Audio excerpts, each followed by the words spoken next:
A pilot heard a female voice in the empty cockpit ordering, "Take off now." There was no one there. He ignored every rule and obeyed. 5 minutes later, what happened shocked everyone, a miracle of the Virgin Mary that 180 people would never forget. But before we continue, leave a comment telling me where you're watching from and what time it is there right now. I'd love to see how far the miracles of the Virgin Mary are reaching. Do you know someone who lives on autopilot? David Mitchell was that kind of man, 45 years old, a commercial pilot for 21. His life was airplanes, hotels, airports. It always had been. It probably always would be. You know those people who seem to function perfectly on the outside, but on the inside, everything is empty. David was like that. He did the job. He talked as much as necessary. He smiled when appropriate, and then went home, alone. Divorced for 5 years, his ex-wife, Karen, had grown tired of competing with a career that never slept. The crazy schedules, the last-minute shifts, the weeks away from home. At first, she tried to understand. After 10 years, she stopped trying. His daughter, Emily, was 15 now. She lived with her mother. They didn't talk much. She blamed her father for the divorce. Maybe she was right. David never knew how to argue otherwise. He lived in a small apartment, a functional place. There were no plants, nothing that required care besides himself, and David barely cared for himself. At work, David was respected for his competence, cold, but competent. And in the end, that was what mattered, or at least, that's what David told himself. That September Tuesday began like hundreds of others. David woke up, checked his schedule, took a shower, black coffee, grabbed his uniform backpack, and left. Nothing indicated it would be different, except it would be. David walked into the room where the crew was waiting, 3 flight attendants he barely knew, and his first officer, Ryan Torres. Ryan was 28. He had worked with David for 6 months. He was competent, punctual, and had a peculiar characteristic that David never quite knew how to handle. The guy was religious. He always prayed before a flight. That afternoon, while they reviewed the route and checked the weather, Ryan commented, "I prayed for the flight this morning." David looked up from the papers. "Okay." Ryan smiled in that calm way of his. "I know you don't care about these things, Captain, but it doesn't hurt. If it makes you feel better." And it was true. David didn't care. Everyone had their beliefs. As long as Ryan did his job right, he could pray to whoever he wanted. Religion was irrelevant to David. It always had been. He grew up in a family where he went to church out of obligation, not faith. When he moved out, he simply stopped going, never missed it.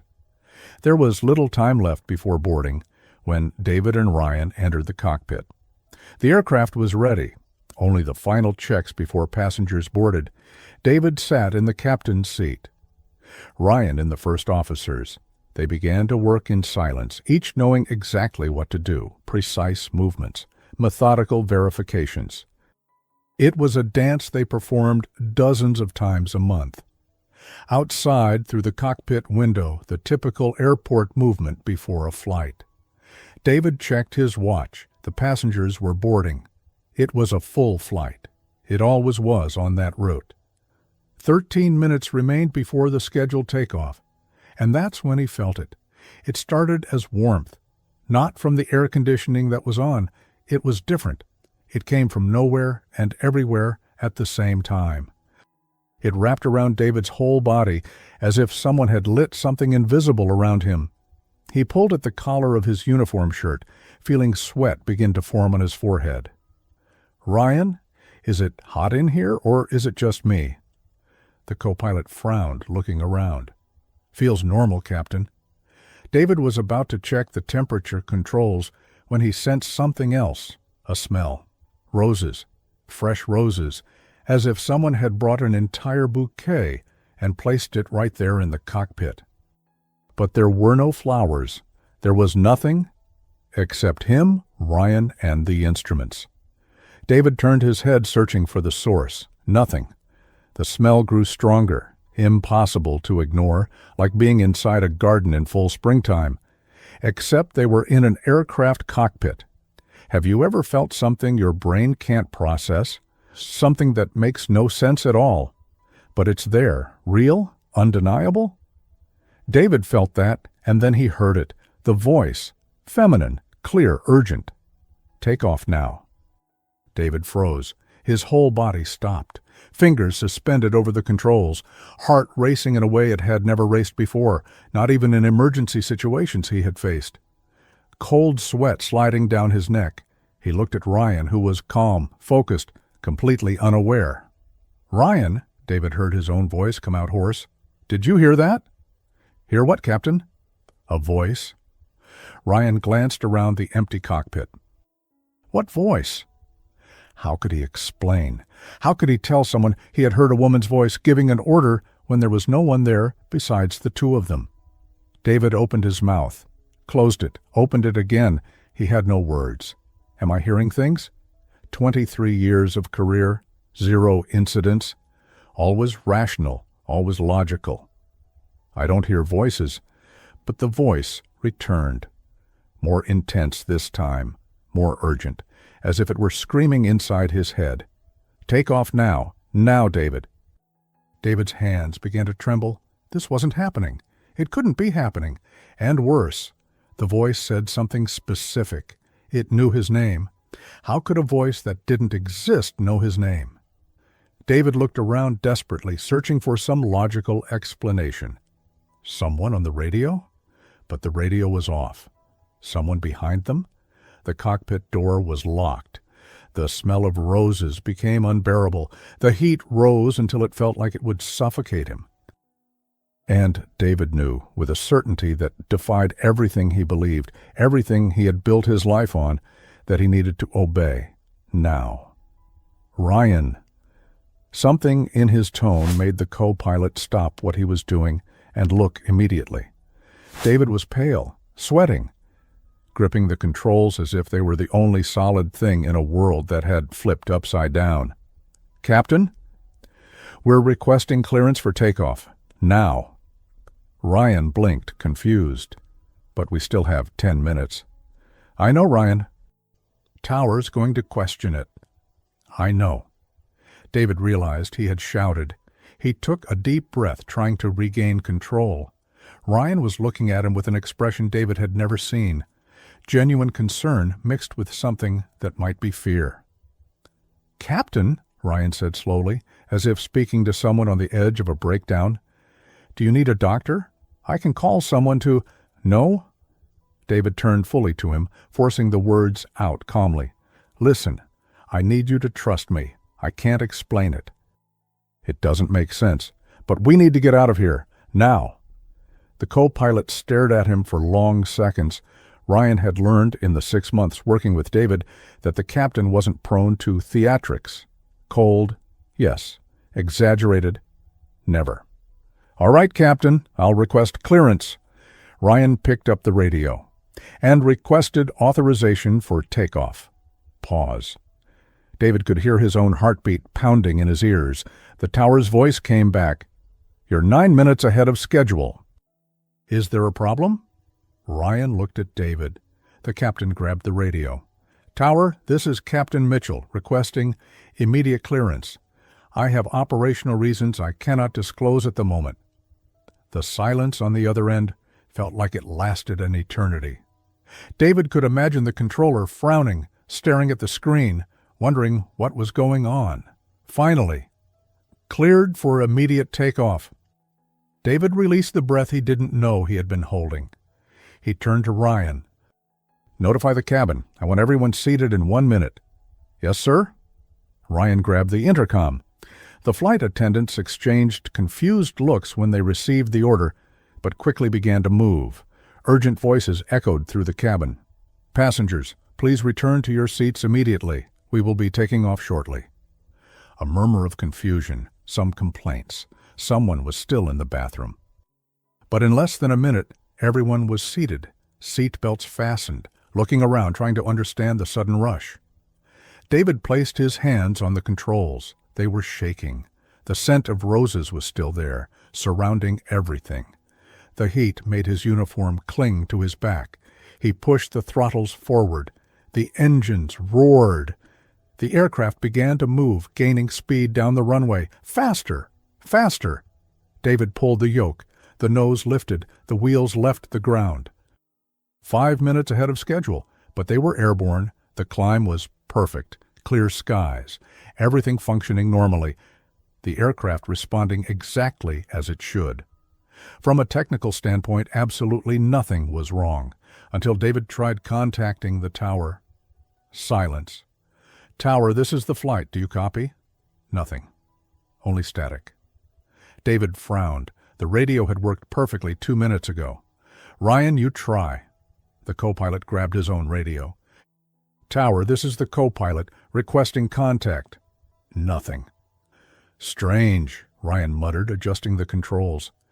"I'm going to change frequency." He tried another. Nothing. Tried again. Nothing. "Check if the problem is on our side." Ryan quickly checked the systems. "Everything is working perfectly here. It's not our equipment." The two looked at each other. This wasn't normal. David looked out the window. Below, they could still see the airport. And something was very wrong. The ramp lights were flickering irregularly, chaotic movement where there should have been order. "Ryan, are you seeing this?" The co-pilot pressed his face to the window. "What is happening down there?" That's when they saw it. Black smoke, a lot of it, rising from one of the buildings. It wasn't small. It wasn't a controlled fire. It was a dense, dark column climbing into the sky as if the world itself were burning. David felt his blood turn to ice. Smoke that size only meant one thing. "Captain," Ryan's voice came out as a whisper, "that smoke, it's coming from where we were." David couldn't speak, couldn't move. He could only stare out the window as the black smoke kept rising, growing, swallowing the blue afternoon sky. Behind them, passengers began pointing. "Look at that smoke! Is that the airport? My God, what happened?" More voices. Panic starting to spread. Passengers standing up, pointing through the windows, grabbing their phones. Ryan was still staring at the smoke down below, his face completely pale. "Captain, if we had waited—" "I know. We would have." "I know, Ryan." David took a deep breath. His hands weren't shaking anymore. There was a strange calm taking over him, an absolute clarity. Because he understood. He heard a voice that shouldn't exist, and that voice saved 180 lives, including his own. The landing was smooth, wheels touching the runway with perfect precision, the way David had done thousands of times. But when the doors opened, the atmosphere was heavy. Something had changed. Everyone knew it. Passengers walking out slowly, confused, scared, families hugging, people frantically calling on their phones. They had all seen the smoke. They all knew something terrible had happened in the place they had just left. David stayed in the cockpit as the plane emptied. Now his hands were shaking. The adrenaline that kept him focused during the flight was fading. And in its place came shock, gratitude, confusion, all at once, too heavy to process. "Captain," Ryan was standing at the cockpit door. "Yes?" "You saved everyone." David looked at his own trembling hands. "It wasn't me." "What do you mean it wasn't?" How to explain? How to tell him he heard a woman's voice in an empty cockpit? That he smelled roses out of nowhere? That he obeyed something completely irrational and it saved 180 people? David stood up slowly, holding the back of the chair because his legs were weak. "I need to be alone for a bit." At the hotel, hours later, David sat at the edge of the bed, still in uniform. No strength to take it off, his hands shaking even more now that he had nothing left to hold on to. He closed his eyes, tried to breathe. Families he had seen boarding, the elderly couple who asked for help, putting their luggage in the overhead bin. The mother with 2 small kids who were crying. They all would have been there when... He couldn't finish the thought. The tears came. David Mitchell, who hadn't cried in years, who had built his entire life on control and logic, broke down. He cried over how close the disaster was. He cried for the lives that were almost lost. He cried because he heard something impossible and had the courage to obey. When he finally stopped, exhausted, something had changed. David slid from the edge of the bed down to the floor. He knelt there on the cheap carpet of the hotel room. He didn't know how to pray. He didn't believe in those things, but the words came anyway, hoarse and broken. If it was you, thank you. A voice so low it was barely audible. I don't know what it was, I don't know how it worked, but thank you. He stayed there until his body hurt, until his knees went numb against the floor. And for the first time in 23 years of his career, David Mitchell felt connected to something greater than procedures, greater than checklists, greater than anything that could be measured or explained. The following weeks were strange. David went back to flying, same routes, same procedures, but different. Colleagues noticed. Captain Mitchell seemed more patient. When something went wrong, a delay, a technical issue, a difficult passenger, he didn't get irritated like before. He just took a deep breath and solved it. The next Sunday, David did something unthinkable. He walked past a church. He was wandering aimlessly through the city when he saw the building, and he stopped. He stood there on the sidewalk for 10 minutes, staring at the door. "This is ridiculous," he muttered to himself. "I don't even believe in this stuff." But he went in anyway. Mass had already started. David sat in the last pew, all the way in the back, ready to bolt if anyone looked at him. People were singing. The priest was speaking. David didn't understand half of what was going on, but he stayed. When everyone kneeled, he kneeled too. When they closed their eyes, he closed his. He didn't pray. He didn't know how. He just stayed quiet, breathing, feeling. And he felt that peace again, a peace that came from nowhere, or from everywhere. When Mass ended, David left quickly, before anyone could try to talk to him. But he came back the following Sunday, and the next, and the next. A month after the incident, his phone rang. Unknown number. "Hello? David, it's Karen." He processed it for a second. Karen, ex-wife. They hadn't spoken in how long? 6 months? More? "Karen, hi. I heard about what happened, that you were the pilot on that flight." "I was." Silence on the other end. Then, "Are you okay?" The question caught him off guard. When was the last time someone had asked him that and actually wanted to know the answer? "I am," he said. And for the first time in years, it was true. 2 months later. Routine briefing before another flight. Ryan walked into the room with 2 coffees. "Good morning, Captain." "Morning." He sat down, passed a cup to David. Comfortable silence as they reviewed the paperwork. Then Ryan said, "My grandmother used to say something."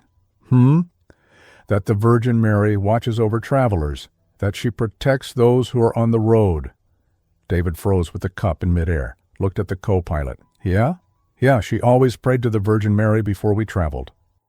Said that Our Lady understood what it meant to be far from home, because she also had to travel when Jesus was little."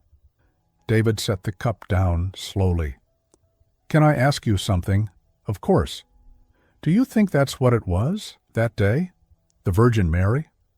The co-pilot studied him for a long moment. "Captain, I never told you this, but I felt it too." "Felt what?"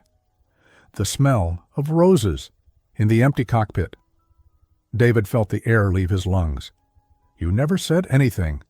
"I didn't know if I should.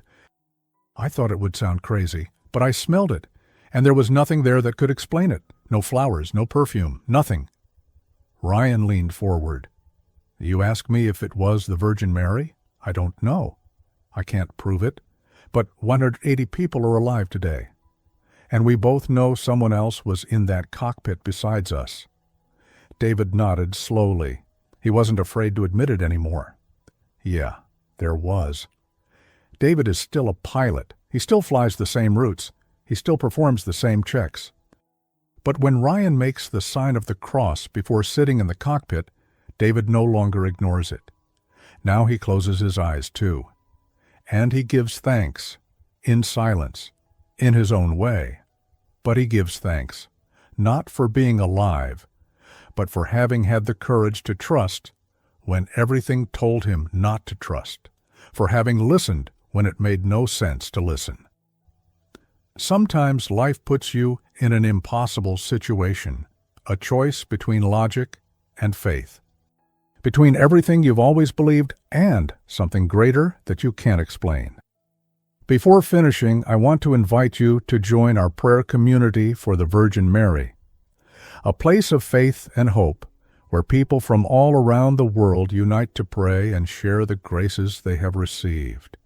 If you feel in your heart the desire to be part of this chain of prayer, click below and become a member of the channel today. And come pray with us. And look, if you've made it this far, to the end of Captain David's story, do something for me. Write now in the comments the word that saved 180 lives. I want to see how many hearts this story has truly reached. And every time I read now in the comments, I'll know that one more person believes that miracles of the Virgin Mary still happen. If this story touched your heart, subscribe to the channel and turn on the notification bell. Share this video with someone who needs to renew their hope today. May the Virgin Mary continue blessing and protecting you and your family. Amen.